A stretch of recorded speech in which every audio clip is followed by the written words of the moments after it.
Hello दोस्तों, तो राम राम सभी को। आज हम हनी हार्वेस्ट कर रहे हैं। रामन का फेमस हनी, सूलिए हनी है ये। और इसको हम हार्वेस्ट करने शुरू किया है। देखते हैं ज़रा कितना का है। ये देखिए, सबसे पहले पानी ले लेना आपने और आग भूरी को जला के धुआं करना है, जिससे मधुमक्खियाँ भागेंगी। और अपनी सेफ्टी के लिए ग्लोव्स लगाने हैं और कैप, जिससे आपको मधुमक्खियाँ काटेंगी नहीं। और आपने शुरू कर देना है हनी हार्वेस्ट करना।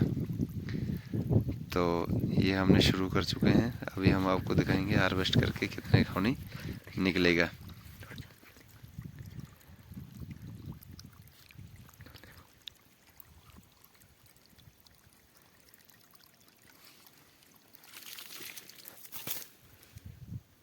ये देखो, हमने कर दिया हनी हार्वेस्ट और ये हम बर्तन में डाल रहे हैं। ये कम से कम 1.5-2 kg निकला है। और ये देखो, वाइट हनी, प्योर सूलिए हनी निकला है। और ये जो सूलिए हनी है, इसकी ये खासियत है, आपको खांसी बुखार कुछ भी हो, सबसे औषधिमंद चीज़ है ये। तो खांसी भी आपके लिए दवाई लग जाएगी। जैसे कि ये रामन का प्योर देसी हनी 100% ऑर्गेनिक है ये, जैसा कि आप देख सकते हैं खुद ही। ये आपको कहीं मिल ही नहीं सकेगा। तो आप हमें कांटेक्ट करें, कमेंट करिए यूट्यूब पे, तो हम आपको ये पार्सल कर देंगे जितना आपको चाहिए।